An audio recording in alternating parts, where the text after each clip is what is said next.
अस्सलाम वालेकुम। आप जब हज़ूर सल्लल्लाहु अलैहि वआलैहि वसल्लम की जो है वो सीरा का मुताला करते हैं, तो उसमें आपको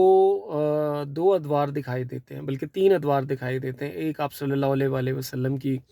ज़िंदगी जो है वो नबूवत से पहले की है, दूसरी ऐलान नबूवत के बाद मक्की ज़िंदगी है, और तीसरा जो हिस्सा है वो मदनी दौर है आप सल्लल्लाहु अलैहि वआलैहि वसल्लम का। तो हज़ूर सल्लल्लाहु अलैहि वआलैहि वसल्लम की जो शख्सियत है या जो किरदार है, जो कैरेक्टर है, वो ज़ाहिर है कि ऐलान नबूवत से पहले भी जो है आप सल्लल्लाहु अलैहि वसल्लम को पूरे के पूरे मक्का के लोग जो है वो सादिक और अमीन कहा करते थे, और आप सल्लल्लाहु अलैहि वसल्लम की एक बावक़ार ज़िंदगी वहाँ पे मक्का में मौजूद थी, और आप सल्लल्लाहु अलैहि वसल्लम को हर हवाले से एक जो है वो फ़ौक़ियत वहाँ के लोगों पर हासिल थी। और जब आप सल्लल्लाहु अलैहि वसल्लम ने नबूवत का जो है वो ऐलान किया, तो उस नबूवत के ऐलान के बाद ही जैसे ही आपके इवन के घर वाले, आपके ख़ानदान वाले भी आप सल्लल्लाहु अलैहि वसल्लम के ख़िलाफ़ हो गए, और ख़िलाफ़ होने के बाद आप सल्लल्लाहु अलैहि वसल्लम के लिए और आपके घर वालों के लिए जिस किस्म की कोई एज़ार रसानियों की कोई भी मौका आता था, तो वो अपने हाथ से जाने नहीं देते थे। लेकिन मक्की दौर की ज़िंदगी में आप सल्लल्लाहु अलैहि वसल्लम ने मुसलमानों की जो है वो कैरेक्टर बिल्डिंग की है, उनकी तरबियत की है, और उनको अल्लाह ताला की वहदानियत और अल्लाह ताला के बताए हुए तमाम के तमाम असूलों के मुताबिक ज़िंदगी गुजारने का हुक्म दिया। तो ये आप सल्लल्लाहु अलैहि वसल्लम की ज़िंदगी का मक्की दौर है,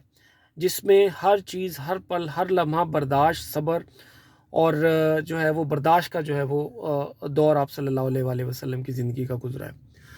आप जब सल्लल्लाहु अलैहि वसल्लम ने मदीना मुनव्वरा हिजरत की, तो हिजरत के बाद आप सल्लल्लाहु अलैहि वसल्लम की ज़िंदगी का एक सुनहरी दौर जो है उसका आगाज़ होता है। उसमें आप देखें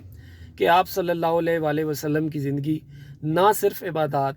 ना सिर्फ़ तरबियत मुसलमानों की तरबियत, और जो है वहाँ के जो मामलात हैं, मदीना के मामलात हैं, ना सिर्फ़ वहाँ, बल्कि आप सल्लल्लाहु अलैहि वसल्लम ने एक निज़ाम की तश्कील के हवाले से जो है वहाँ पे ज़िंदगी आप सल्लल्लाहु अलैहि वसल्लम की गुज़री है। और इबादत का मामला अगर आप देखें, जैसे नमाज, रोज़ा, हज, ज़कात, और इस तरह के जितने भी मामलात हमारी शख्सी पर्सनल ज़िंदगी या ज़ाती ज़िंदगी से जिन चीज़ों का ताल्लुक़ है, ईमानियात का और समझ लें इबादत का, तो वो हज़ूर सल्लल्लाहु अलैहि वसल्लम की जो है समझ लें कि 30% ज़िंदगी का उससे ताल्लुक़ है। और जो आप सल्लल्लाहु अलैहि वसल्लम की बकिया की 70% ज़िंदगी है, आप उस पे गौर करें, तो आपको अंदाज़ा होगा कि आप सल्लल्लाहु अलैहि वसल्लम ने बाकी की जो ज़िंदगी है, जो 70% आपकी ज़िंदगी का जो हिस्सा है, वो आप सल्लल्लाहु अलैहि वसल्लम ने अल्लाह के निज़ाम को नाफ़िज़ करने में गुज़ारा है। पहले उस निज़ाम को नाफ़िज़ करने के लिए कोशिश की है, और जब वो नाफ़िज़ हो गया, तो फिर उसको उसकी नशो-नुमा के लिए और उसकी जो है वो तरक्की के लिए आप सल्लल्लाहु अलैहि वसल्लम ने जो है उसके ऊपर काम किया है। जो कि पिछली दौर के पिछले अंबिया को इस तरह की जो है वो कोई चीज़ मुयस्सर नहीं आई, ना ही उनके ज़रिए से किसी निज़ाम की तकमील की गई। लेकिन आप सल्लल्लाहु अलैहि वसल्लम को इस हवाले से बरतरी हासिल है कि आप सल्लल्लाहु अलैहि वसल्लम के ज़रिए से अल्लाह जल्ल शानहू ने इस दुनिया को, इस कायनात को एक मुकम्मल निज़ाम ज़िंदगी दिया, और निज़ाम हयात दिया, और निज़ाम हुकूमत दिया। अब असल मसला की तरफ हम आते हैं कि हमारे यहाँ जो मेन प्रॉब्लम है, हमारे यहाँ जो मेन मसाइल हैं, वो ये नहीं है कि हमने नमाज कैसे पढ़नी है, ज़कात कैसे देनी है, रोज़ा कैसे रखना है, हज कैसे करनी है। ये सारी चीज़ें ऑलमोस्ट तकरीबन हर मुसलमान को जो कलमा गो है उसको ज़ाहिर है कुछ नहीं तो लेकिन कुछ परसेंटेज इनकी ज़रूर पता होती है, मालूम होती है कि ये हमारे दीन के जो है वो लाज़मी जुज़्व हैं। लेकिन हमारे मुसलमानों को निज़ाम के बारे में कुछ भी नहीं बताया जाता, क्योंकि असल लड़ाई तो निज़ाम की है। अगर आप गौर कीजिए, हम कहने को तो इस्लामी जमहूरिया पाकिस्तान है, लेकिन हमारे यहाँ कोई भी चीज़ इस्लामी नहीं है। हमारे यहाँ अगर आप गौर करें, तो हमारी मसाजिद में भी ज़्यादातर इबादत के हवाले से ही जो है वो बयान किए जाते हैं। ज़्यादातर इबादत के हवाले से ही हमारी हमारी नस्लों को, हमारे लोगों को बताया जाता है। और जहाँ पे मतलब निज़ाम के बारे में बात होती है, तो नॉर्मली आप देखें कि जो भी उलमाए कराम इस हवाले से, निज़ाम के हवाले से बात करते हैं, उनको या तो बैन कर दिया जाता है, या उनके ऊपर तरह तरह के फतवे लगा दिए जाते हैं, और सारे के सारे दूसरे उलमाए जो हैं, जो सिर्फ इबादत पे ज़ोर देते हैं, वो सारे के सारे उनके आगे पीछे जो है वो समझ लें कि फतवों का अंबार लगा देते हैं।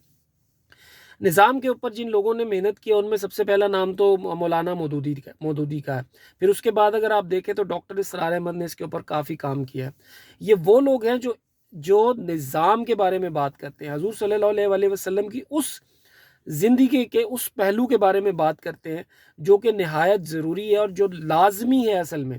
کیونکہ جب آپ کسی ملک کو کسی جو مملکت کو یا دنیا کو کوئی نظام دیتے ہیں تو اس نظام کے ہی جو ثمرات ہیں وہ لوگوں کو اس ملک میں یا اس دنیا میں یا اس مملکت میں ملنا شروع ہوتے ہیں. میں نے اپنی پچھلی ویڈیو میں آپ لوگوں سے ذکر کیا تھا کہ کوئی بھی ٹیلنٹ، کوئی بھی صاحب جو ہے وہ اسکل آدمی جو ہے وہ جب بھی ہمارے ملک میں کوئی محنت کرتا ہے، تگ و دو کرتا ہے، مشکلات کا سامنا کرنے کے باوجود اس کو جو ہے وہ ترقی نہیں ملتی، تو وہ جب کسی دوسرے ملک میں جاتا ہے، کسی یورپین کنٹری میں جاتا ہے، کسی مڈل ایسٹ کے ملک میں جاتا ہے یا مغربی کوئی بھی ملک، امریکہ، کینیڈا یا یورپ والی سائڈ پہ چلا جاتا ہے، تو وہاں پہ جب وہ محنت کرتا ہے، جتنی محنت اس نے یہاں کی ہوتی ہے اس سے آدھی محنت کرتا ہے تو اس کو کامیابی جو ہے وہ ملنا شروع ہو جاتی ہے. اس کے پیچھے سارا کا سارا قصور نظام کا ہوتا ہے. ہمارا نظام چور چکے ڈاکو اور جھوٹے آدمیوں کو جو ہے وہ سپورٹ کرتا ہے، لیکن باہر کا نظام ٹیلنٹ کو، ایمان کو، ایمانداری کو، دیانت کو، اس کو سپورٹ کرتا ہے. تو اصل مسئلہ تو نظام کا ہے، اصل مسئلہ عبادات کا نہیں ہے، نظام کا مسئلہ ہے. جب آپ نظام بدلیں گے تو آپ دیکھیے گا کہ آپ کو ارد گرد چاروں طرف سے جو ہے وہ اس قدر جو وہ ہے شدید قسم کی مخالفت کا سامنا کرنا پڑے گا. آپ کی مغربی جتنی بھی قوتیں، آپ کی عبادات سے ان کو کوئی مسئلہ نہیں ہے، آپ کی نماز سے ان کو کوئی مسئلہ نہیں ہے، آپ کی عبادات، آپ کے روزے سے، آپ کے نماز سے، آپ کے حج سے، آپ کی زکوٰۃ سے ان کو کوئی پرابلم نہیں ہے. عبادات وہ بھی کرتے ہیں، ان کو اس سے کوئی غرض نہیں ہے کہ آپ کس طریقے سے اللہ کا نام لیتے، عبادت کیسے کرتے. لیکن جب بھی آپ عبادات کے بجائے نظام کی بات کریں گے، آپ کہیں گے کہ ہم نے دین اسلام کے نظام کو نافذ کرنا ہے یہاں پہ، تو آپ دیکھیں گے نہ ہی آپ کا میڈیا آپ کو سپورٹ کرے گا، اور آپ کے ملک کے اندر، سلطنت کے اندر چیزیں موجود ہیں جو کالی بھیڑیں اس وقت ان کے نظام کو سپورٹ کر رہی ہیں، طاغوت کے نظام کو سپورٹ کر رہی ہیں، وہ کھل کے باہر آ جائیں گی. اور آپ یہ بھی دیکھیے کہ آپ غور کیجئے کہ آپ یہاں پہ بہت سارے احتجاج ضرور ہوتے ہیں. ابھی ایک شریعہ کورٹ نے ایک بل پاس کیا تھا، ایک فیصلہ سنایا تھا کہ بھئی جو ہے وہ سود کا نظام جو ہے وہ باطل نظام ہے، سود کے نظام کو ختم کیا جائے. تو مجھے بتائیے کہ کتنے لوگ اس کے اوپر احتجاج میں آئے. جب ایک شریعہ کورٹ نے حکم نامہ جاری کر دیا تو میرے نزدیک، میرا خیال ہے کہ جتنے بھی علماء کرام اس وقت ہمارے ملک میں موجود ہیں، چاہے وہ کسی بھی طبقے سے، کسی بھی مسلک سے، کسی بھی جو ہے وہ اسکول آف تھاٹ سے ان کا تعلق ہو، ان کو چاہیے تھا کہ وہ اس کے اوپر منوعاً عمل کرواتے. اگر کوئی عمل نہیں کرتا، آتے، سڑکیں روکتے،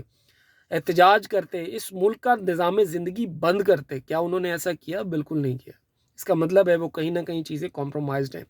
کیونکہ جب اللہ کے نظام کی بات آتی ہے تو ہم کہیں نہ کہیں سے کمپرومائزڈ ہو جاتے ہیں. تو جب ہم اللہ کے نظام کے اوپر پورے طریقے سے کار بند ہو جائیں گے تو آپ یقین کیجئے برکتیں خود بخود نازل ہوں گی. اللہ تعالیٰ اپنے نظام کی مدد کرتا ہے، مسلمان کی مدد نہیں کرتا، اپنے نظام کی مدد کرتا ہے. جو نظام اللہ تعالیٰ نے انسان کو دیا ہے، جو بتایا ہے، آپ وہ نظام کہیں بھی ایک چھوٹے سے